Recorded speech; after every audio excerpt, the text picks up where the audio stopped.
So guys, before we get into the video, I just wanted to say this video was a nightmare to edit. Like, it took so long to edit. I hope you guys enjoyed this video. I hope it's worth the wait. And if I sound a bit nasally, I got a cold while editing this video. Just so you know, hit that like and subscribe button. It'll be greatly appreciated. I always love the support. So yeah, I'll see you guys in the video. So guys, please come at 64. And can you believe it? It's been 10 years since Five Nights at Freddy's came out. That is kind of just strange to think about. That's been 10 years. 10 years ago, Five Nights at Freddy's was a lot different from now. And I hope this video shows how different it is.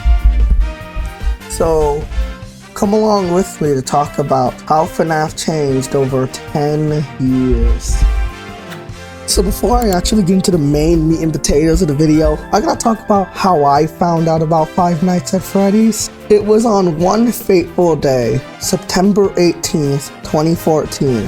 Why is it so specific? Because DanTDM uploaded a video of him playing a FNAF horror map, and it terrified me.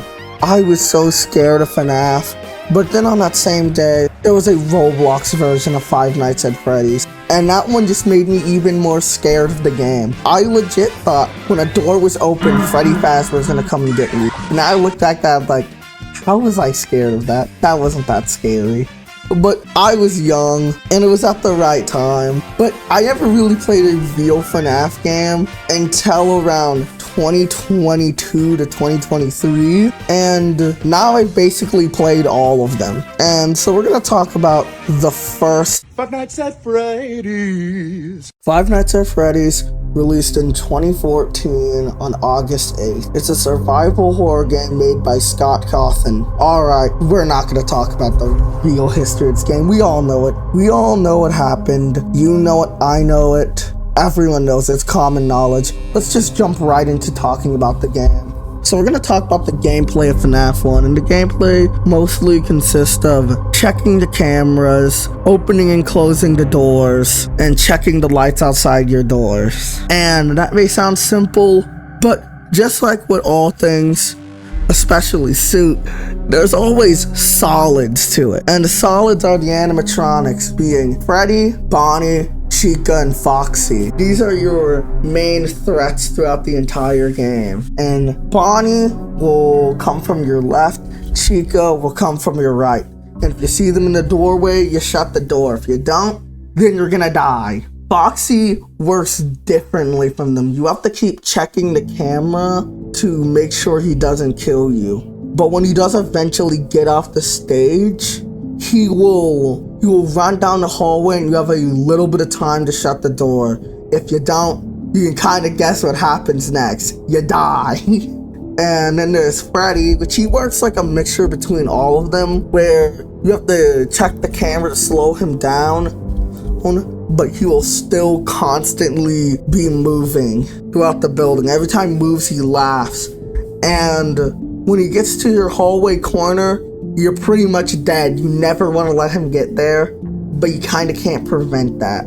You either shut the door, or you just keep checking the camera so he won't really move. But that may all sound easy, but there is one thing that gets in your way. And that main thing that gets in your way is called power. You're going to be constantly using power. Each time you use the light, it uses power. Every time you shut a door, it uses power. And so you gotta make sure you don't use that much. I also forgot to mention, your cameras use powers too. So, you need to make sure your power doesn't run out before 6 a.m. And if your power runs out, then you're almost certainly gonna die by Freddy. It depends on if you're at 5 a.m. and you're just at the last couple of seconds. You can manage to win, but it's RNG based. Because sometimes Freddy will take a long time to kill you. Sometimes he will almost instantly murder you. Oh yeah, I forgot to mention, you have to survive till 6 a.m. And that's pretty much the gameplay of FNAF 1. So now we're going to talk about the ambience of FNAF 1. Oh boy, the ambience of FNAF 1 is nothing short of terrifying. it is super good because it makes you feel immersed. And in a horror game, immersion is the main thing you're going for. And I think it was done phenomenally in FNAF 1. Down to like all the sounds that is used in the game. Circus, when it plays, is just super uncomfortable. The buzzing from turning on your lights, the fan noise when you're in the office, and closing the doors to sound like a giant piece of metal hitting the ground, reinforced to keep something out of your room, and you don't know what it is. Actually, you do. It's the animatronics, but you know what I mean. The ambience is just pretty good. My favorite piece of ambience in the game is the industrial building sounds. Like, I think that sound makes you feel super immersed in the game. And that first phone call in Five Nights at Freddy's 1 genuinely just makes me feel uncomfortable. It's just how he presents all of the stuff that he's talking about. It just makes it sound kind of creepy and real. Can't really talk about FNAF 1 without talking about the Easter eggs. And the Easter eggs in this game are nothing short of amazing, because they fit with the atmosphere and vibe that the game is giving off. That something sinister is going on beneath the surface. And I just think all of them are just good. You have the one where Bonnie is in parts and service looking into the camera. You have the Golden Freddy Easter egg. On the flip side. You! Oh god! What the okay? Not okay! The 1987 Easter egg, where if you type that into the custom night, you'll get jump scared by Golden Freddy. You have the It's Me on the wall, the Easter egg where it'll be It's Me, but it's like hallucinations. And then you have just so many other Easter eggs that I could mention, and it just worked for this game. Everything felt consistent, and I like how it hinted to there being hidden lore, and that's what made this game so good. You know, I forgot to mention the custom night. I think the custom night is pretty cool, but I've never been 420 mode because I'm just not good enough at the game to beat 420 mode. And I just think that having like something like the custom night is such a cool thing to have in a game. You could get your own last night, and if you beat the custom night, you get fired, and that's pretty fudging funny. I think that's about it for FNAF 1. I talked a lot about it, and I think overall FNAF 1 is the best in the series. Now I think it's time to talk about the next game, which is... Hello. Well, if you're hearing this, then chances are you've made a very poor career choice. Five Nights at Freddy's 2 released November 10th, 2014. And this game was hyped. People were like, dude, FNAF 2 is going to be so good. And it released. And FNAF 2 is a game where you either love it or you kind of hate it. And I'm in the middle because I think that the gameplay of FNAF 2 is some of the worst, and we're gonna go over why right now. Five Nights at Freddy's 2 gameplay consists of checking a camera, winding up the music box, using the mask, and using the flashlight. And yes, the flashlight does have power, but it kinda doesn't really matter. None of the animatronics, you gotta use the mask. Toy Bonnie, use the mask. Toy Chica, use the mask. Editing Taquito Man 64 here. And I forgot to mention Toy Freddy's in the game, but it doesn't even really matter because you gotta use the mask on Toy Freddy, and that's simple. Kinda just works like Withered Freddy, and that's it. Use the same thing. Mangle, use the mask. Balloon Boy, use the mask. Withered Freddy, Withered Chica, and Withered Bonnie, all of them use the mask. Foxy, flash him with the flashlight. And the only animatronic that does something different other than Foxy is Balloon Boy, because if you let him in the room, he'll just disable your flashlight, and that's it. Other than that, all the animatronics just use the mask, and that's it. The game's also RNG based, where you can randomly be winding up the music box, and then one of the wither animatronics decide to pull down your monitor, and you have to put on the mask. And then while you're doing that, Mango could be in your vent, and you have to not wind up the music box. And by the time you're able to wind up the music box, the music box already winds down, and the puppet's already coming to kill you. Yeah, man, the gameplay is kind of miserable. By night 5, the game is no longer fun, because it's just boring and monotonous. It's doing the same thing over and over again. It's the definition of insanity. The custom night of this game is nothing short of misery. I hate it with every fiber and being in my body, because I tried to do the challenges. They were stupid. Some of them would just have Foxy for no reason, even though he wasn't on. I don't understand how that worked. 1020 mode I heard was misery. Never tried it myself because I didn't feel like it. Yeah, I just don't really like the custom 9 in this game. It kind of sucks. That's about it. I don't really like the gameplay of the game. You can like the gameplay, but I don't really like the gameplay of FNAF 2 that much. And also the ambience is kind of trash. It's just noise and that's it. You just hear the vents, Mangle's noise, you hear Balloon Boys laughing and hellos, and then you just hear a warning sound effect when they get into your hallway. It's just chaotic, and I think that's what it was supposed to be. But again, it's just so much of a down step from Five Nights at Freddy's 1 that it's just kind of sad. But you know what's not sad? The lore. This game's lore was nothing short of amazing. It was so good. It introduced so much. It introduced the purple guy, the man behind the slaughter. It introduced the death minigame, told you more about the missing children's incident.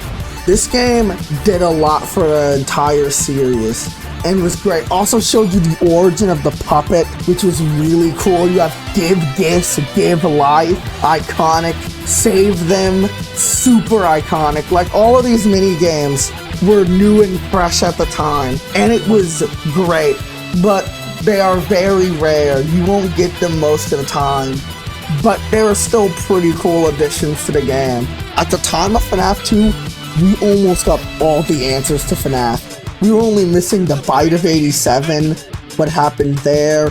We were also missing who was the purple guy, but that didn't really matter because the lore of that game was just really good. It was absolutely immaculate. I think the lore from FNAF 2 is the best part of the game. The gameplay kinda sucks. The ambience is non-existent. Does that mean I hate the game completely? No, I still like FNAF 2, but I don't think it's the best in the series, nor do I think it's the worst. I'm kind of mixed on FNAF 2, but that's all I really got to say about FNAF 2. Now it's time to talk about the next game in the series. What? When did we jump from a point-and-click horror game to magical fantasy? This thing is like platform 9 3/4. I expect Harry effing Potter to apparate into Pirate's Cove or something. Five Nights at Freddy's 3 released March 2nd, 2015. This game was hyped. I think it was the most hyped FNAF game at the time. The hype was ridiculous. Like, people were like, man, this might just be the end of Five Nights at Freddy's. Is this gonna answer all of our questions? Who is the purple guy? And when the game came out, it was mixed reception. You either loved this game or you hated this game. Me, I don't know, I kind of like the game. I think it's kind of fun, and I think it's kind of bad at the same time. And we're gonna go into why when we talk about the gameplay. Five Nights at Freddy's 3 gameplay consists of checking your cameras, using the audio lures, using the vent toggle on the camera's menu, checking the vent cameras, sealing them, using your maintenance panel to the left, and fixing audio errors, video errors, and ventilation errors. That may sound basic, but it's just like every FNAF game. It has animatronics, and those animatronics consist of Springtrap, Phantom Freddy, Phantom Foxy, Phantom Mangle, Phantom Balloon Boy, and Phantom Puppet and Phantom Chica. Those are all your animatronics. Now I'm going to start out with talking about the Phantoms first. Phantom Balloon Boy has a chance to spawn on your cameras, and when he does, you either change the camera or you hit down the monitor. But if you don't and you stare at him for too long, he'll jump scare you, giving you a random error on your maintenance panel. Phantom Foxy has a chance to spawn every time you lift down your monitor, and if you look at him, he'll jump scare you, but if you don't, he will go away after a certain amount of time. Phantom Freddy will spawn outside your window and you'll walk across it, and if you're not on the cameras or in your maintenance panel, he will jump scare you randomly. Phantom Mangle has a chance to spawn on Cam 4, and if Phantom Mangle spawns on Cam 4, you either look off of it or your camera monitor will be pulled down and Mangle will slide up into the window just so you can see the top of Mangle's head, and you'll get an audio error. Phantom Chica will spawn on Cam 7 on the arcade machine, and if you look at her for too long, she'll jump scare you.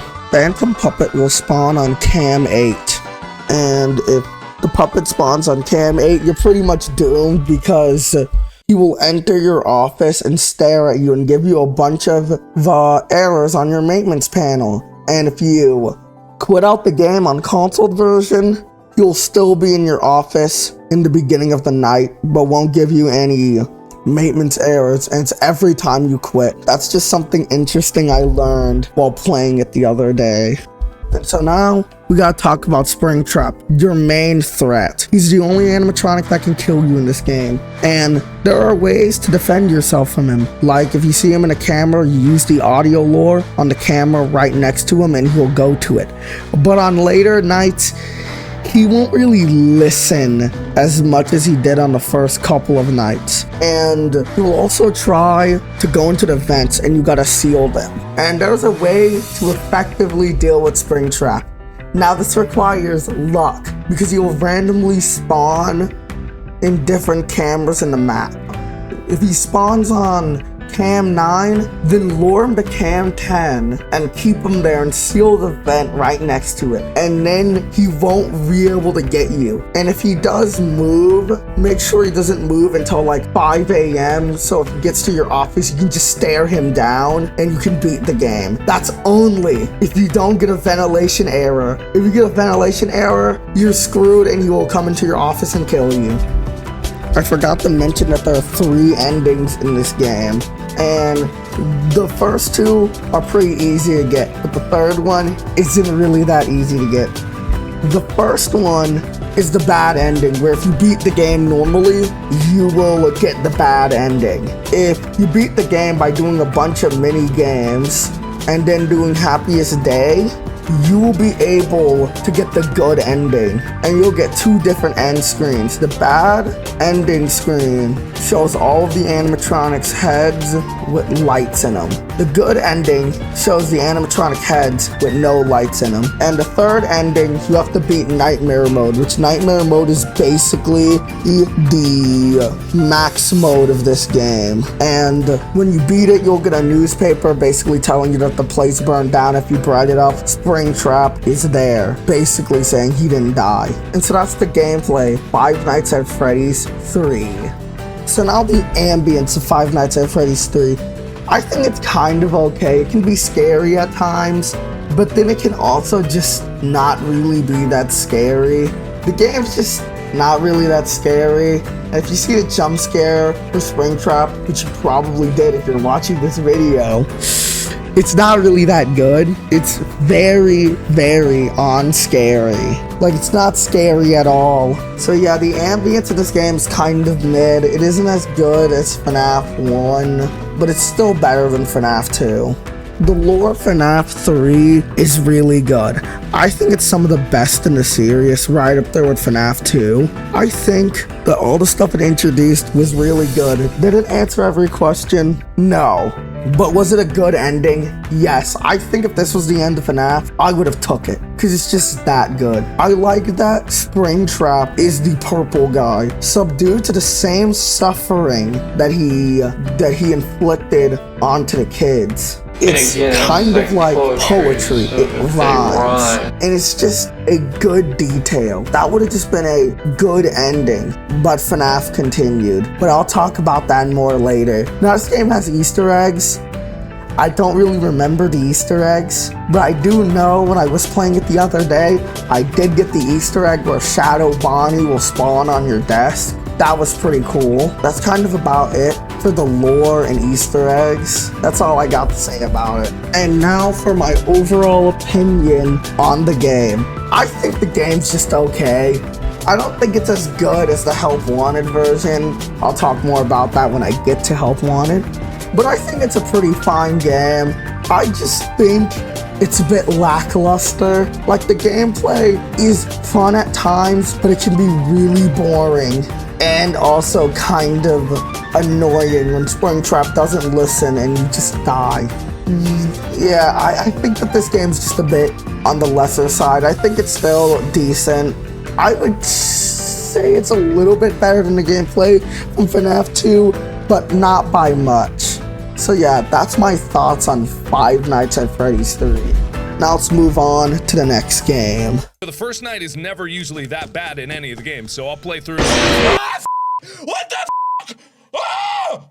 Five Nights at Freddy's 4 released July 23rd, 2015, which I'm going to be real. I am terrified of Five Nights at Freddy's 4 because when this game released, I was still very, very scared of FNAF. Like, having the game in a child's bedroom when I was a kid, just to reinforce the fact that Freddy Fazbear could get me at any time if a door was open. It was terrifying. I've never beat the game, but I do know all the mechanics, because I watched 100 different videos on this game. So yeah, let's talk about Five Nights at Freddy's 4. The gameplay of Five Nights at Freddy's 4 is different from Five Nights at Freddy's 1, 2, and 3. The reason why? Because you are no longer in a pizzeria or a horror attraction in a security office with cameras. You're in a house, in a bedroom that has no cameras. But you do have a flashlight, and that's your key thing. And the main mechanics you're going to be doing in this game is going to be checking behind your bed, checking your doors, and checking your closet. And that's pretty much going to be what you're doing for the gameplay of this game. But just like with the other 3 FNAF games, there's animatronics. The animatronics of this game is Nightmare Freddy, Nightmare Bonnie, Nightmare Chica, and Nightmare Foxy. And I'm gonna go over Nightmare Freddy first since he's the easiest to deal with. You have to check behind your bed, and if you see some Freddles, use your flashlight, but if you don't, over time, Freddles will build up on your bed, and if enough of them build up, Nightmare Freddy will kill you. Now, Nightmare Chica and Nightmare Bonnie kind of work the same, that they'll both go down your hallways. Bonnie from the left hallway, and Chica from the right hallway. But what makes Bonnie and Chica different is Chica will actually go to the kitchen, and Bonnie will just go straight for your door. And if they're at your far hallway, you use the light. But if they're not, then don't use the flashlight, because they're probably at your door. And you know they're at your door when you hear breathing. And when you hear breathing, you shut the door.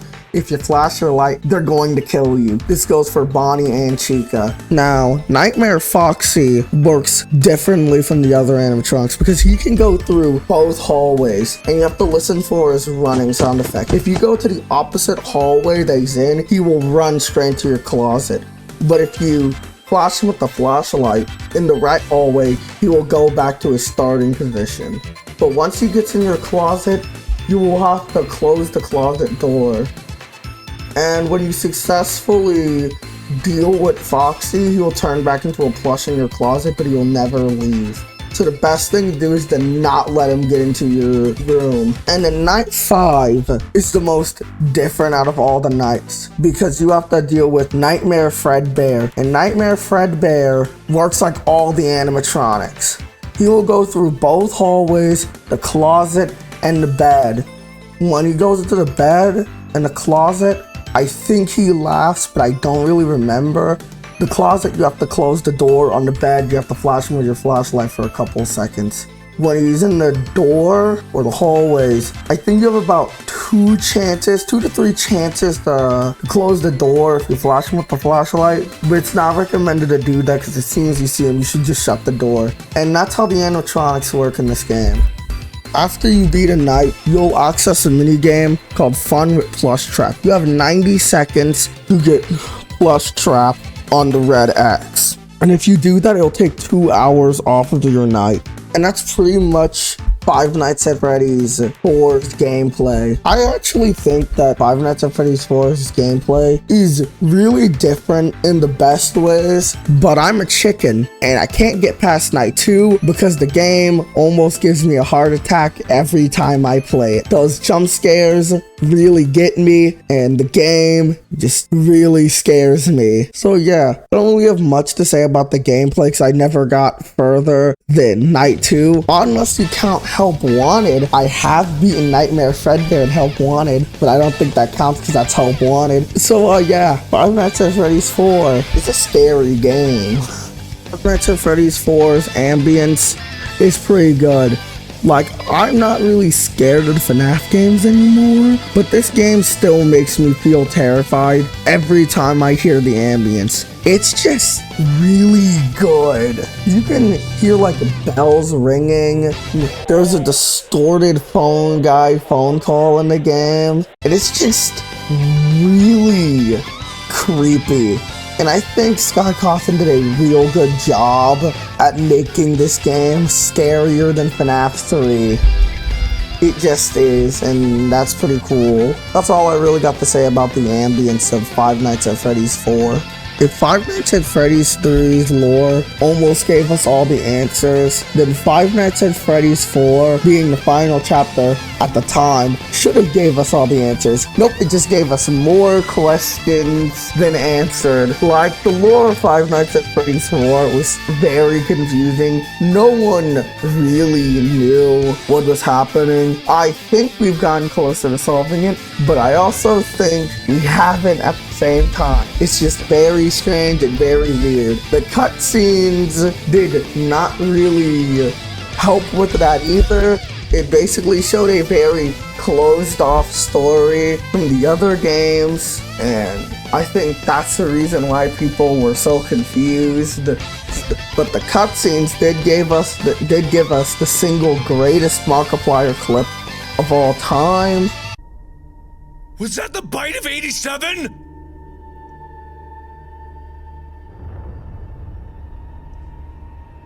What?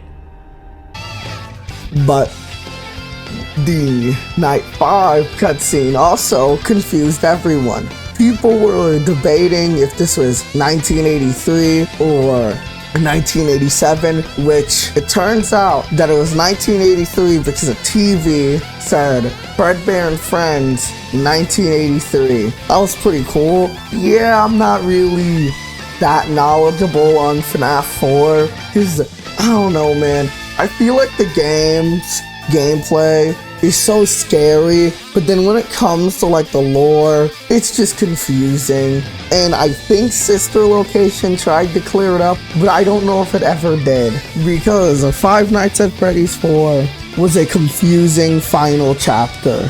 And that's all I really got to say. So yeah, Five Nights at Freddy's 4 is a pretty goddamn scary game. I'm going to admit that I'm a chicken and I'll probably never finish the game. Maybe one day I will. But yeah, I think we talked about Five Nights at Freddy's 4 enough. I think it's time to move on to the next game in the series. Let's go! The music's pretty rockin'. I'm digging the music. Yeah, let's do this, man. And legitimately, I've been excited about Sister Location, you know, because this was a year in the making. Like, it was a year after FNAF 4, so I feel like after kind of a lot of games coming out quickly, he had time to work on this one. So this is the mature version of Sister Location. The real version won't be coming out for another 2 months, so here it is. This is a preview of it. Okay, so the new... Yeah, cool. Wait, alright.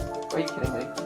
Are you effing kidding me? Oh, it was a troll? Are you it was a troll the whole time? Are you kidding me? Oh, we got trolled. Are you kidding me? This is the equivalent of getting rickrolled on the Are internet. you kidding? Damn They it. were so good. They were Damn so good. it! The chat warned us. Damn it!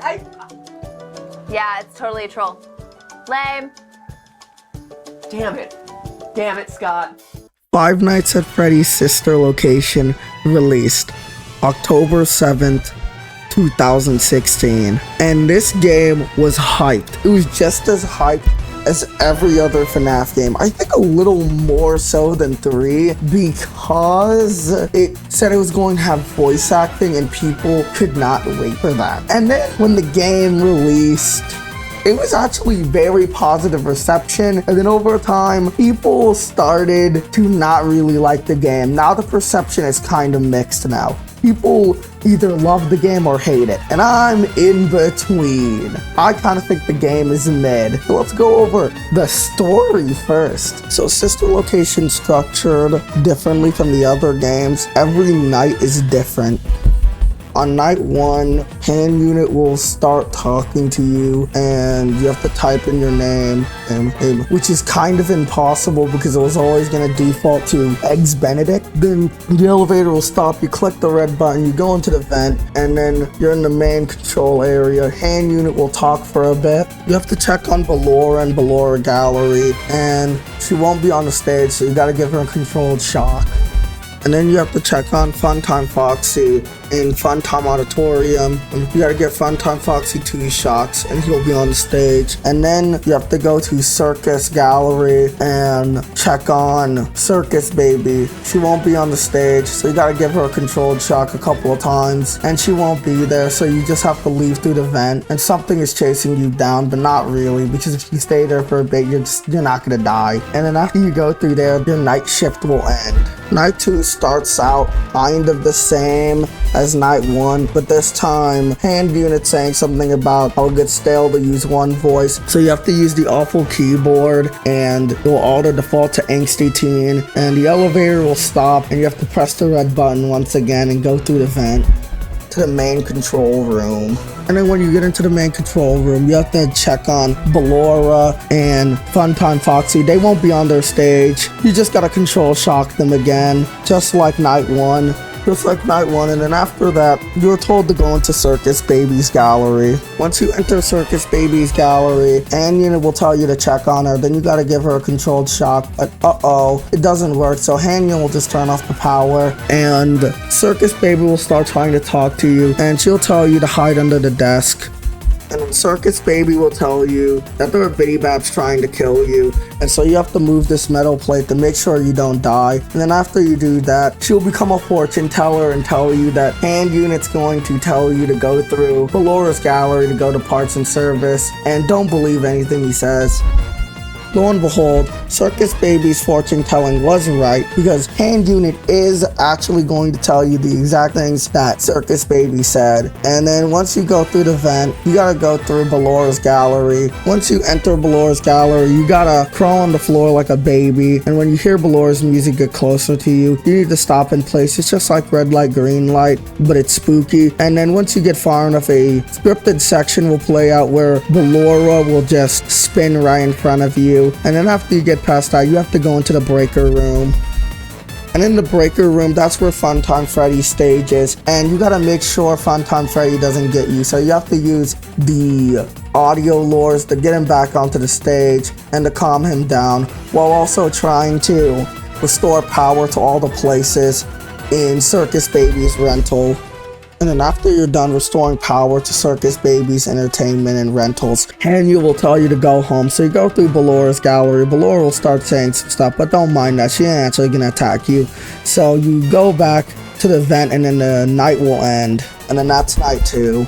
Night 3 will start out similarly to Night 2 and Night 1, but this time Hanya will ask you what kind of music do you want to listen to, and so you try to type it in, but it's always going to be on casual bongo. So after you listen to casual bongos for a bit, the elevator will stop and you have to press the red button and go through the vent once again. After you enter the main control room, you'll check on Ballora, but Ballora's in pieces, but Hanya will tell you that's good enough for him. And then you gotta check on Funtime Foxy, and Funtime Foxy is not on the stage, but Hanya still tells you that's fine. So you gotta go through Funtime Auditorium, and while going through Funtime Auditorium, you'll have a flash beacon. You just need to run a bit and then stop in place and use the flash beacon. If he isn't there, just run a little bit more, but if he's there, you just keep flashing until he completely moves out the way and you can see the door.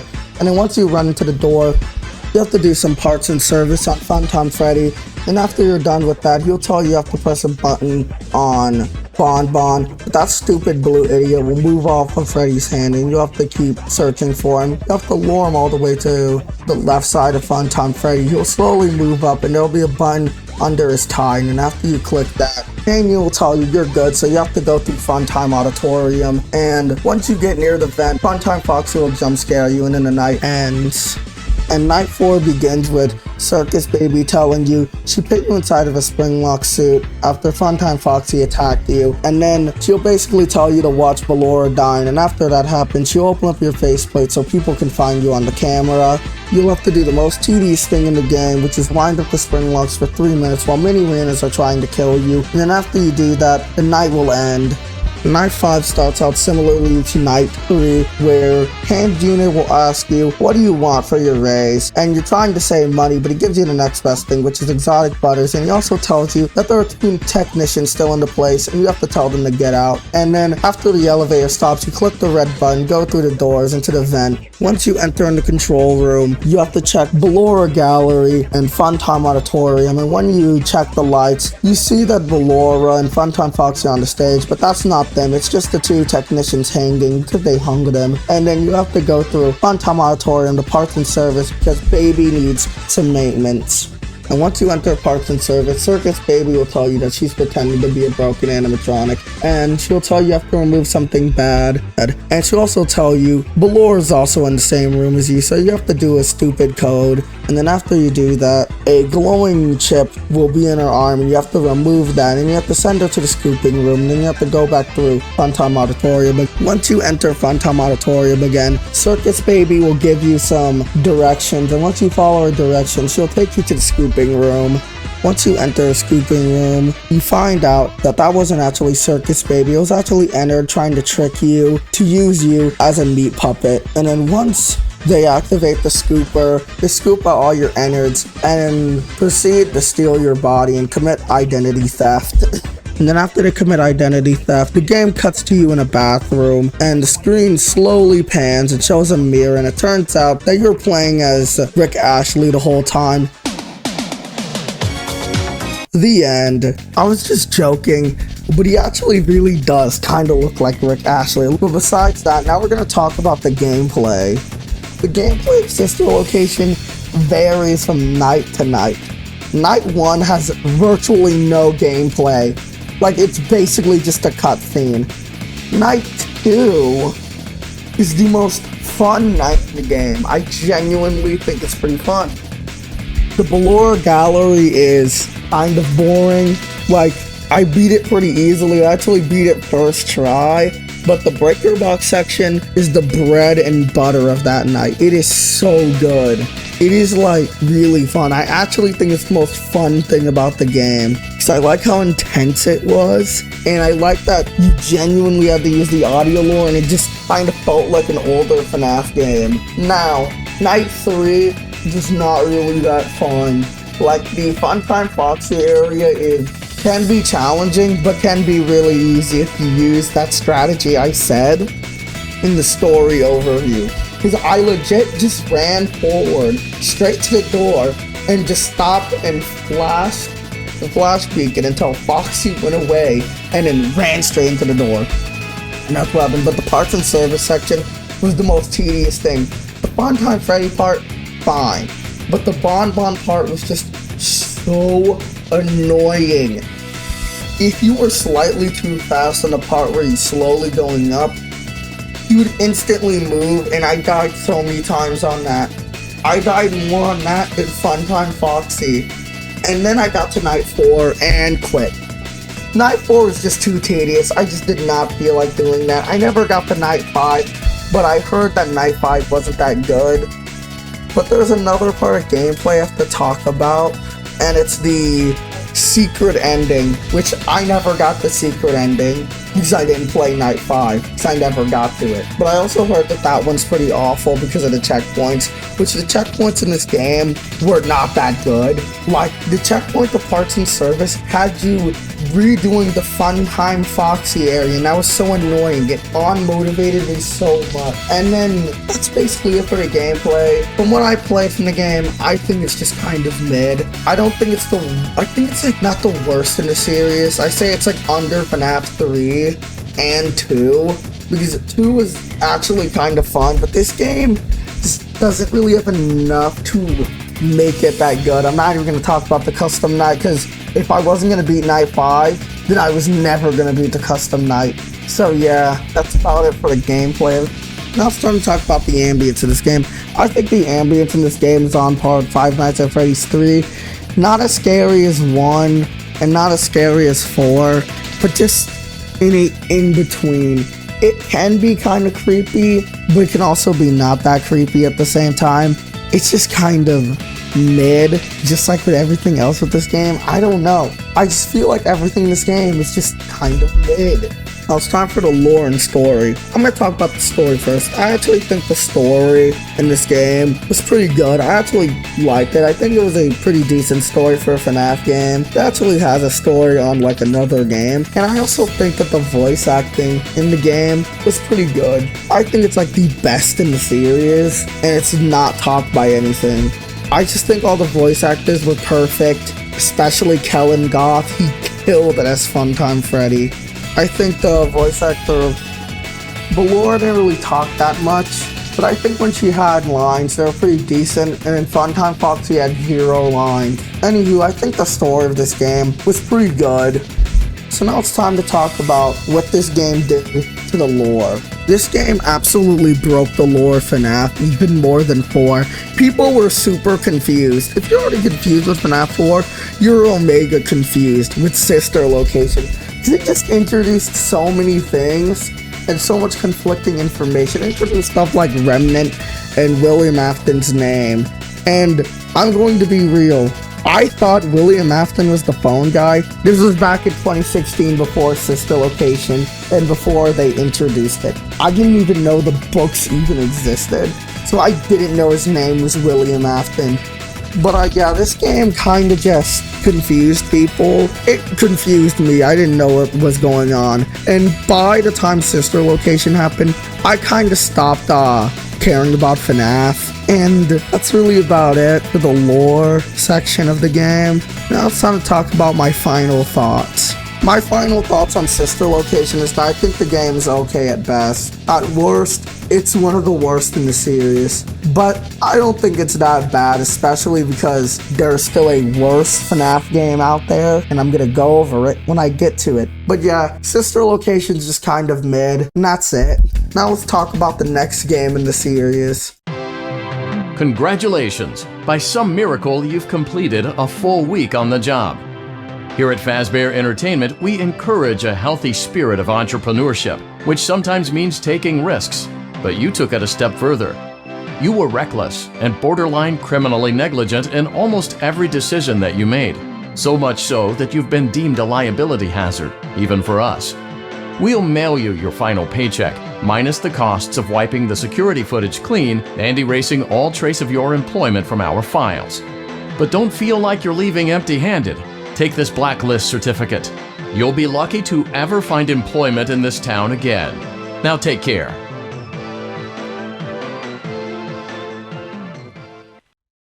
So FNAF Pizzeria Simulator released December 4th, 2017, and no one expected this to be the 6th FNAF game. People thought that game was canceled, but it wasn't. Like, no one expected this to be FNAF 6, and I think this clip basically sums it up. The frick going on?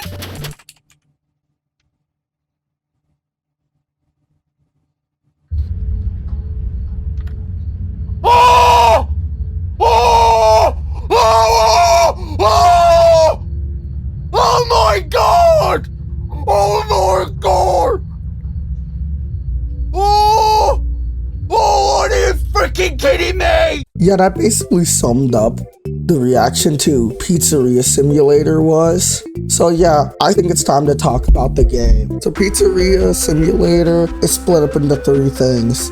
The Pizzeria Simulator, the salvage minigames, and the office gameplay. And I'm just gonna go a quick overview of what the game's about before I get into that, because I feel like you need a little bit of context to what the story kind of is. In Pizzeria Simulator, you were hired by Fazbear Entertainment to complete Paragraph 4, and you need to salvage all 4 of the scrapped animatronics.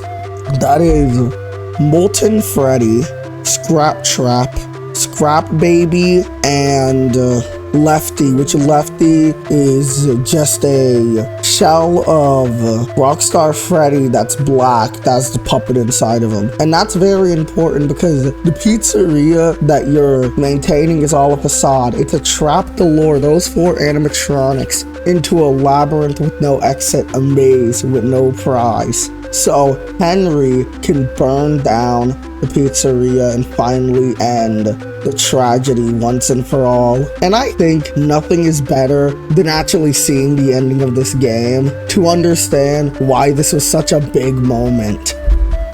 You played right into our hands. Did you really think that this job just fell out of the sky for you? No. This was a gift for us. You gathered them all together in one place, just like he asked you to. All of those little souls in one place, just for us. A gift.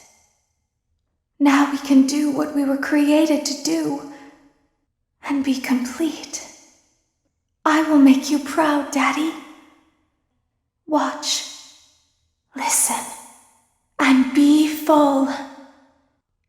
Connection terminated. I'm sorry to interrupt you, Elizabeth, if you still even remember that name. But I'm afraid you've been misinformed. You are not here to receive a gift, nor have you been called here by the individual you assume, although you have indeed been called. You have all been called here, into a labyrinth of sounds and smells, misdirection, and misfortune. A labyrinth with no exit, a maze with no prize.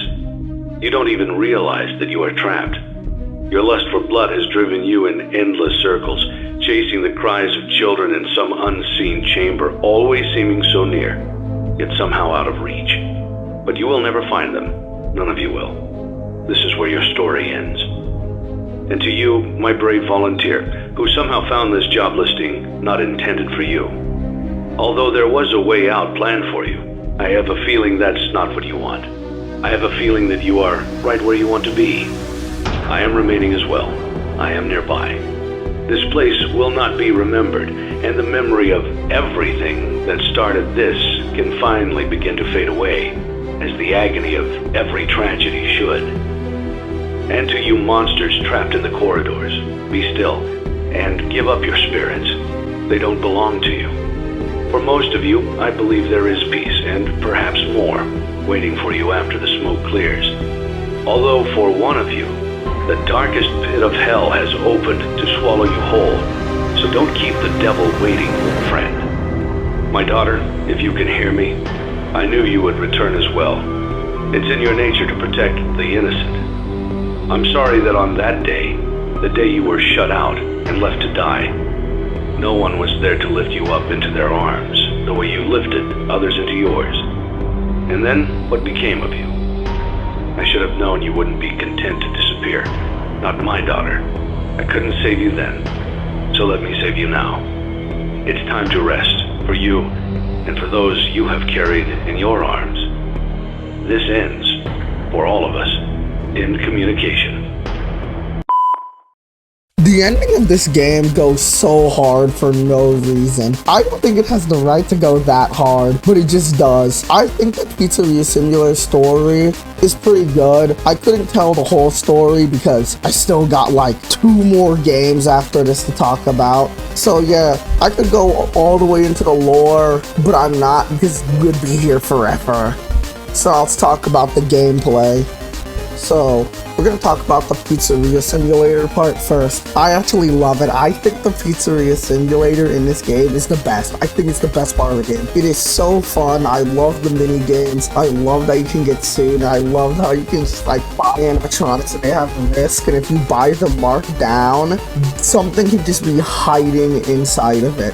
And it's just kind of fun. Like you can just get so many things in this game, and I really like the simulator. I think it's so fun. I think it's, like I said, my favorite part of the game, because I don't really like the Office gameplay. And let's talk about that. I think the Office gameplay in this game is not that good. I don't think it's as fun. Trying to get the completion ending is just miserable. I tried to, but I couldn't get it because it was not fun. Like, it wasn't fun in the slightest. Because by night 4, the animatronics are just so aggressive that it just feels pointless to try. At least for me. And I think that they should have gave you better ways to defend yourself than just a flashlight, because that's just kind of boring. I wish that the game had something like a vent seal, but it doesn't. You can turn off your vent and the PC so you won't make as much noise, but that just makes the night take longer. I wish that it would survive till 6 a.m. Then it would be less boring. And if you don't decide to salvage any animatronics, the game is so boring. Like, it just is, because there's literally no threats. And that's kind of just my problem with this game. I just think that the Office gameplay is boring. You can also get like equipments to make the nights easier, but it still doesn't fix the problem. You can check the motion of the animatronics, and you can also audio lure them, but the audio luring just becomes useless by night 4. So yeah, I don't really like the Office gameplay. I just find it a bit boring, and that's about it. I think the salvage minigame is pretty good. I think it's really scary and kind of creepy because it's just a one-on-one with the animatronic. But what you kind of have to do is that you have a piece of paper and you gotta flip it up, and there are 3 answers you give for all 6 of them. If the animatronic moved, then you could say yes. If it didn't, no. And you could also say on shore. And you have to do that 6 times. Because he will play, the tape will play an audio prompt, and the animatronic has 3 stages. If it's on its 3rd stage, then zap him. But zapping the animatronic more than 3 times will decrease its money. And that's basically salvage. I think the salvage is pretty fun. I actually really like them because they're just kind of scary and kind of cool. I think they're better than the Office gameplay. That's about it for the salvage and for the gameplay. The lore of Pizzeria Simulator is great. It almost answered everything. Like, I genuinely think the lore of Pizzeria Simulator was perfect. I think that if the series was to end here, there would be no need for any more games. And I genuinely think there wasn't a need for many more games. Like, I just think that Pizzeria Simulator was the perfect ending for FNAF. Like, I really do. I wish it just ended there. But sadly, it had to continue. But I kind of just covered a lot of the series, confirmed a couple of things, and it was just a really good ending. So yeah, the lore of this game was pretty good. I think Pizzeria Simulator is pretty good, but I also think it's not that good at the same time. It's mostly because of the Office gameplay. I just think that that's not the best in the series. If this game didn't have the Pizzeria Simulator to it, or the salvage minigames, I don't think it would be that good. That's just in my personal opinion. But this game has its highs, they're really high. When this game has its lows, they're pretty goddamn low. But yeah, I also forgot to mention that there are more endings in this game, but I don't have the time to really talk about the endings because I got limited time, and I also have like 2 more games after this. So yeah, let's move on to the next game. Oh, what? What? What? What? What? Holy! Oh! Oh! What the hell? Oh! Oh! Hi! Hi! Oh! Oh! Oh! What? What did I do? Nights at Freddy's Help Wanted, released May 28th, 2019. This game launched to overwhelmingly positive perception. People really liked this game.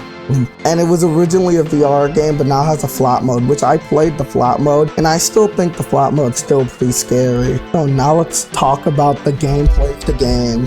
I think the gameplay of Help Wanted is really good. It's split up into multiple mini games, and the mini games are FNAF 1, FNAF 2, FNAF 3, Parts and Service, Vent Repair, Dark Rooms, and Night Terrors. The FNAF remakes are pretty much just the same games, but they're in 3D, and if you have VR, they're in VR. And I think that they're pretty fun, especially FNAF 1. I think that they made the game way scarier because you can see the animatronics walk past your door, and it's terrifying.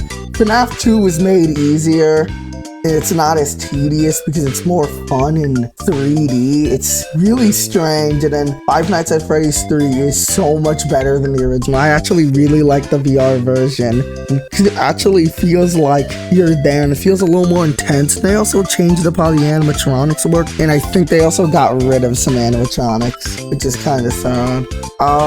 You also have Parts and Service, which I think Parts and Service is really good. And then the Parts and Service mini games are Freddy, Bonnie, Chica, and Foxy. Not in that order. It's actually in a different order, but I think that they're still pretty fun. And I like the Parts and Service in this game because it's like the one from Sister Location, but a little bit better and less tedious. And then you have the Dark Rooms, which the Dark Rooms aren't that good in my opinion. I think they're the weakest of the mini games because you have Fun with Plush Trap and Fun with Nightmare Balloon Boy. They're basically the same as the ones from FNAF 4, but in 3D, and if you own VR, they're in VR. Nothing really much to say about them. Then you have Plush Babies, which Plush Baby is nothing short of miserable. I don't know how I did it. I somehow beat it. But that's kind of one of the reasons why I never got to beat the game. I'll go over that when I get to that. And then there was Funtime Auditorium, which is just a 3D version of the one from Sister Location. I think they made it a little harder. I don't really know because it's been a long time since I played that. And then the next mini games is Vent Repair. Again, it's not in that order. I just, for some odd reason, wanted to talk about Dark Rooms first. Vent Repair, I don't really like it as much as Parts and Service. I think it's better than Dark Rooms, but I don't really like the Vent Repairs. I feel like they're kind of tedious and annoying sometimes. It's just, to me, they're not really that fun. Especially the Entered Vent Repair. I genuinely don't like the Entered Vent Repair. If you've watched my channel for a long time, you would know that because I played Help Wanted on my channel, but I never beat it. And then there are Night Terrors, which Night Terrors are pretty good. I actually think the Night Terrors are pretty scary. You have Funtime Freddy's Night Terror, which is kind of just like if Funtime Freddy was in the FNAF 4 room. And I remember once when I played it, I got a glitch where I was just staring at Funtime Freddy and he just didn't move. That was the first time I played it. That was really strange. The same thing happened on Nightmare Fredbear's minigame where I was just staring at his head until like 6 a.m. and it was just really strange. And you have Nightmarion, which I think Nightmarion is the best one in the game. I just think Nightmarion has the best Night Terrors because it's scary, plus also mechanically good. You have the Circus Baby one where you have to close the closet whenever she spots you, and you have the Plush Babies and they'll get angry if you close the closet door. I actually like that one. I don't think it's as good as the other three. It's still pretty good. And then you have Nightmare Fredbear, which Nightmare Fredbear is absolutely haunting. Seeing that man in 3D is terrifying. It is some of the scariest crud you'd ever see in Five Nights at Freddy's. And then you have a hard mode, which hard mode is the reason why I never beat the game. Because they want you to do all the dark rooms, hard mode. I did 2 of them and never beat Plush Baby hard mode. It was just too much, too tedious, and I didn't feel like doing it. And Vent Repair hard mode is even worse. than the original versions. But yeah, I actually really like Help Wanted. I never got to the ending of it. I never got to the end of the game, which is Pizza Party. Don't really know too much about that. From what I played from Help Wanted, it's a pretty good game, and I recommend you to pick it up yourself. The ambience for Five Nights at Freddy's Help Wanted is nothing short of terrifying. It is some of the scariest in the series, next to FNAF 4 and FNAF 1. It is so terrifying. Like, it always makes me have this sinking feeling in my stomach. And I think horror should make you feel scared. And dude, it's just terrifying. Like, you need to play this game for yourself to understand it. The game's just scary. Like, it just is. The ambience is really good. I think it's pretty good. And just like with everything in this game, it's very quality. I think that this is a phenomenal game. And for Steel Wolves first, it's really good. And now we're going to talk about the lore. The lore of Help Wanted. I think that the lore was executed right, but I don't think it's that good. I actually don't really like it. I don't really like Glitch Trap. I don't like the mind control plot. And I don't like the fact that they said the games were made by a rogue indie developer. That just didn't sit right with me. And I don't know why they brought back Afton. It's just kind of stupid. But the execution on it is pretty good. I think that they executed it right. That's not going to be said with the next game. But we're going to get to that soon. I just don't really like the game. Also, I forgot to mention, the lore is split up into 16 tapes that you have to find around a couple of levels. I don't really remember what they were. But yeah, the lore of this game is not as good as Pizzeria Simulator. And I'm just going to leave it at that. So, my general feelings on FNAF Help Wanted. I actually really like the game. I think it's like some of the best in the series. I think Help Wanted is right next to FNAF 1 because it's scary, it's fun, and it's just really good.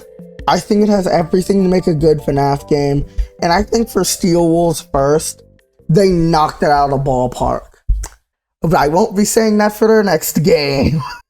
Let's move on. Just the knife in the kidneys over all these years.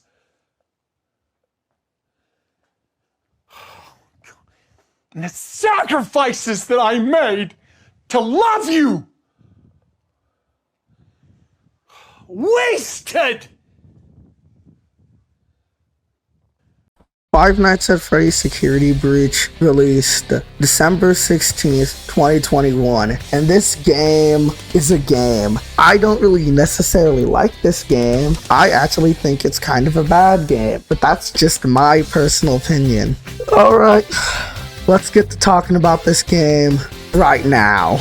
In Five Nights at Freddy's Security Breach, you play as a kid named Gregory. You have to survive till 6 a.m. with the help of Freddy Fazbear, and you have to survive against 3 animatronics being Glamrock Chica, Montgomery Gator, and Roxanne Wolf. And you're also being chased down by a night guard, Vanessa, that may or may not have an alter ego called Vanny. That's pretty much the story of Security Breach. Without dialogue and describing the missions of the game, that's pretty much it. There's really nothing else to the game. There are the endings, which I got like a couple of them. I got the ending where Glamrock, Freddy, and Gregory leave in the car. I got the basic ending where you just leave as just Gregory. I also got the Princess Quest ending and the Vanny ending, but I didn't get the fire escape ending because I didn't have enough junk and I didn't feel like doing that. But I did try to get the Afton ending and I quit because it just sucks to get the ending just to get a 15-second cutscene.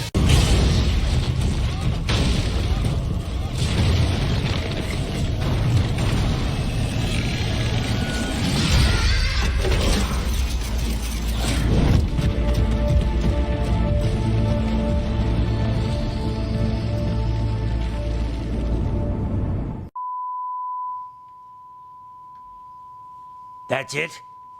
Five Nights at Freddy's Security Breach. That was just a bunch of cheap walk cycles! What a rip! Five Nights at Freddy's Security Breach. Traitors! Yeah, this game isn't really that good on story front, and if you get angry that I'm not really talking about the lore surrounding the game, most of those are theories, and a lot of it isn't really confirmed. So I'm not really going to be talking about that. That's about it for like the story overview, and that's it. Now let's talk about the gameplay. Now the gameplay of Five Nights at Freddy's Security Breach is nothing short of miserable. I hate it with every fiber and being in my body. Like, this game's gameplay fudging sucks, at least in my opinion, because this game barely wants to hold itself together. And it's no secret that this game is broken. This game is so glitchy, and they're not even the funny glitches, they're the game-breaking, on-fun glitches. Like, I got so many glitches playing it on my first playthrough and my second playthrough that I can barely count them, and I'm gonna give you a compilation of some of my favorite glitches.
You are nothing!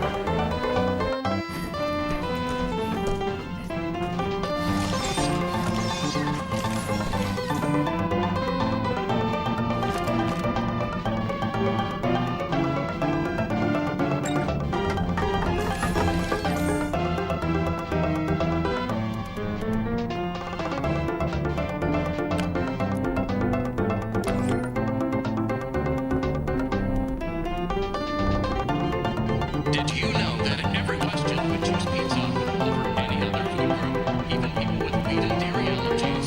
This has been another fun Fast Facts.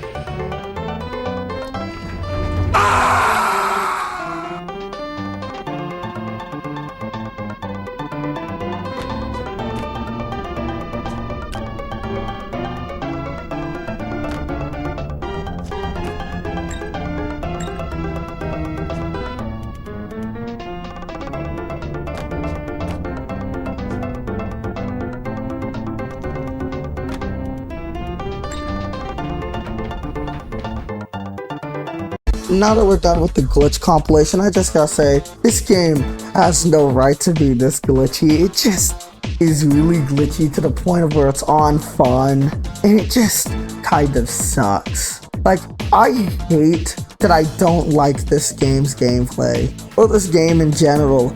It has so many things that could have made it a good game, but it just failed at them. Like, the DJ Music Man section is fun when you aren't dying to stupid garbage that isn't your fault. Like, I don't like the DJ Music Man section. My unedited footage of DJ Music Man is an hour and 30 minutes. And I don't want to spend an hour and 30 minutes dying. That just isn't that fun.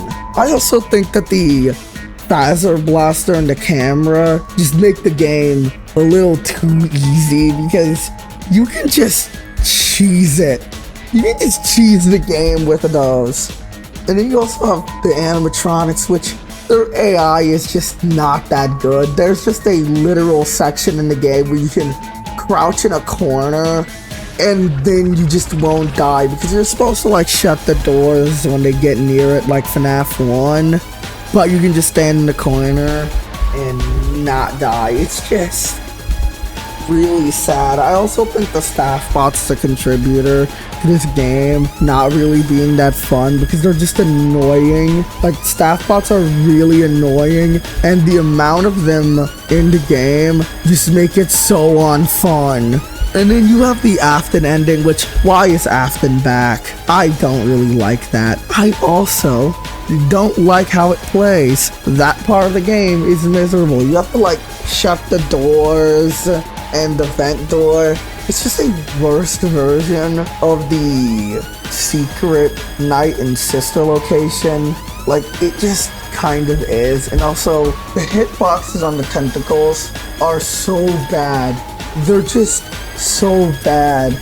And I don't like it. And it's just a shame. It's just a shame that this game just isn't as good as it could have been. Like, this game had so much potential. Like, the environment you're in, being the Pizzaplex, is such a cool building to be in. It's so cool. Like, I really like how the Pizzaplex looks, but it kind of feels wasted on a broken mess of a game. You could probably look past all the glitches, but I can't. To me, it just doesn't make the game fun. It makes it kind of miserable. And that's all I really got to say about the gameplay, FNAF Security Breach. I think the ambience in this game is on par with FNAF 2, because whenever an animatronic is near you, the game basically warns you because it plays this weird music. It should be playing the background of the video if I found it. And it also plays this warning sound effect. And the only times where the ambience is good is when you're in the endo section and you're in the daycare section. That's the only time it's good, but it isn't really that good. But one thing I can say, this is an ambience, but the soundtrack of this game isn't that bad. I actually think some of the songs in this game isn't that bad. I actually kind of like them. But the ambience in this game isn't really that good. This game just isn't scary in the slightest, and that's one of my main criticisms about this game. It just isn't scary. It's supposed to be a horror game, but it isn't scary. So the lore of this game, if Five Nights at Freddy's 4 made everyone confused, if Sister Location broke the lore, then this game absolutely murdered it, because I don't really know what goes on in Security Breach. Not by much. I don't really know what happens in Security Breach. I only know that they brought back Afton, and I didn't like that. I also didn't really like Fanny because they built her up so much just to turn out that she really didn't do much. And then there was the Patient 46 mystery, which I just did not care about at all. Like, I just did not really care about a lot of the mysteries in this game. I just thought they were kind of mid, and that's it. I just think that the lore of this game was improved by Ruin. Like, I think Ruin made this game's lore a lot more interesting. And yeah, that's about it for how I feel about the lore. I just think it's kind of stinky, and that's it. Now I'm going to talk about my thoughts on the base game. My final thoughts on the base game Security Breach is that I just don't like it. I don't like the game. I think it kind of sucks. Like, I think it's just kind of a miserable game. I think that the beginning of the game is the best part of the game, and then once you get to the halfway point, it just becomes so miserable and tedious. If there was a word to describe this game, it's miserable. I'm going to be real. I don't blame the developers for why this game was not that good. I think that there were probably some higher-ups who really wanted some money before Christmas, and so they forced the developers to release the game early. And so you got this, a broken mess that just isn't fun. So yeah, those are my thoughts on Security Breach. I just think the base game sucks. Now for Ruin, I actually kind of like it, and we're going to talk about it right now. So, what seems to be the problem, Mr. Tentacles? It all started when I was born. So Five Nights at Freddy's Security Breach Ruin DLC released July 25th, 2023. And I'm not even gonna lie with you, that DLC had me pumped. I wanted to play it so bad. I had it marked on the calendar, but then when I woke up that morning, I couldn't play it because there was an issue with the PlayStation Store where you couldn't download the DLC and it wasn't up there. I was mad. I was upset. And then I got to play it and I actually pretty much enjoyed it. I think it was a pretty good DLC. I actually liked Ruin. Ruin was pretty fun. So in Security Breach Ruin, you play as a child named Cassie, and you gotta find your friend Gregory in the ruined Pizzaplex. But that ain't gonna be easy because you're being chased down by Nexus. He's trying to stop you from deactivating the security nodes.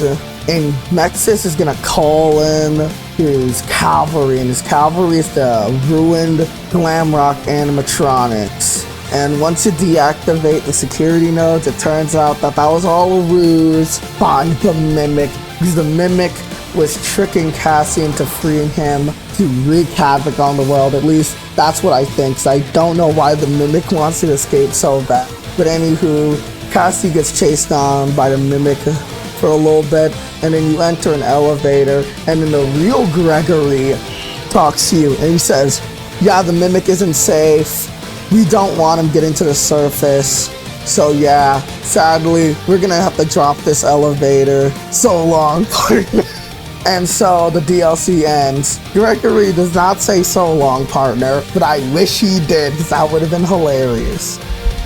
But I think the story of the game, or at least of the DLC, is a lot more straightforward than the main game, because the main game story was all over the place because half of it was cut out of the game. But this time, they didn't really cut anything out of the game. Well, if they did, I don't remember. It's been a long time. I've only played the DLC once. I actually think the gameplay of Security Breach Ruin was a lot better than the base game. At least from what I remember, I really enjoyed it. I think that it was pretty fun, and I like how it was kind of a reverse of FNAF 2, where if you leave the mask on, the animatronics will attack you, but if you don't have it on, they won't really attack you. I also forgot to mention in the story overview that Cassie gets the Vanny mask. I kind of forgot to mention that. That was a pretty cool thing. I also liked the fact that in Ruin, it had the audio lore mechanic from FNAF 3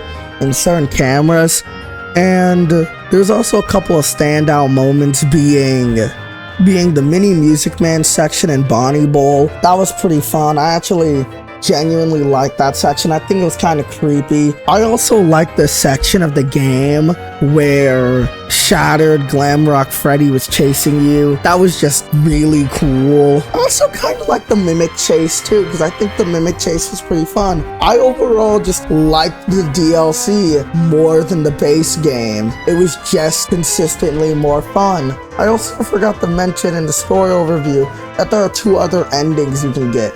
You can get the cardboard cutout ending, and you can also get the secret scooper ending where you need to find it's around 4 secret cameras, and it will open doors, and if you open all of them, then you can get the scooper ending. I actually think that was pretty good. I got all of them because I actually enjoyed playing the DLC. What do you know? If someone enjoys playing your game, they will get all of the endings. Now, the ambience of Security Breach Ruin is pretty good. I actually like it more than the original game. I don't think it's no Five Nights at Freddy's 4, Help Wanted, or Five Nights at Freddy's 1. It's just decent ambience, and I'm just gonna leave it at that. So now the lore of Security Breach Ruin. I don't know, I'm kind of mixed on it. I don't think it's good. I don't think it's bad. I think it's just a mixed bag. I'm pretty sure it retconned the Burnt Trap ending as being canon. I don't really know. I think it's now the Princess Quest ending. But again, take what I say with a grain of salt, because I'm not an expert on Security Breach lore, because I don't really care for it at all. So yeah, I also want to say something. Where was the Mimic? Where was he in the games? I know the Mimic comes from Tales of the Pizzaplex, because I heard that from the grapevine. But where was he? Where did the Mimic come from? Where was he throughout the entire series? Was he just always chilling in the Pizzaplex? Or was he that endoskeleton from Five Nights at Freddy's 1 and Parts and Service? I don't think he was. I also heard that he could be Burnt Trap. I don't really know, but I don't think that's likely because they kind of look different, at least to me. But yeah, I think the lore of this game ain't really that bad. Or DLC, I just think it's kind of mid, and that's it. But yeah, that's the lore section of the video of Ruined. That's about it for me. And now my final thoughts on the Ruined DLC. Better than the base game. I think if you buy Security Breach, you should just skip playing the main game and go straight into playing Ruined, because it's just better. It's just better. Like, that's in my opinion. I just think it's better. You can like the base game more than Ruined, but I prefer it over the base game. That's just my opinion. Five Nights at Freddy's changed as a series. Over 10 years, it went from a point-and-click survival horror game to a AAA game on an indie budget. And I'm going to be real. I personally think Security Breach is the worst FNAF game. Out of all of them, it just isn't that good. I think the base game is so just miserable that I can't ever say it matches the quality of the other FNAF games. And I'm going to say the best FNAF game is Five Nights at Freddy's 1. I think FNAF 1 is good. I think it's the best in the series. I think it was the most consistent. I just think Five Nights at Freddy's 1 is so endlessly replayable and fun that it's weird that a lot of the other FNAF games couldn't really capture what made FNAF 1 so good.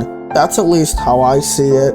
I also feel like back in like the days of when there was only 3 FNAF games, like the original trilogy of FNAF, I feel like that was when the lore was at its best. I feel like when 4 came out, that's when the lore kind of just started to spiral down into insanity, and I don't really like it. I genuinely think FNAF has lost its Leo luster. And no, I am not taking that back. This video had me go back to some of the other FNAF games that I didn't really like too much and give them a second chance. You know what? I actually started to enjoy them some more. I actually understand why people like them. I actually started to have fun. Except for Security Breach, I still don't like the base game. But yeah, I think something you should take from this video is you should go back to some of the FNAF games you don't really like. Give them a second chance and maybe you'll like them more. I also feel like FNAF has lost its glory after all these years. Will it ever be able to reclaim its glory? I don't know, but I do know one thing, that I'm finally free from the Freddy Faz hack.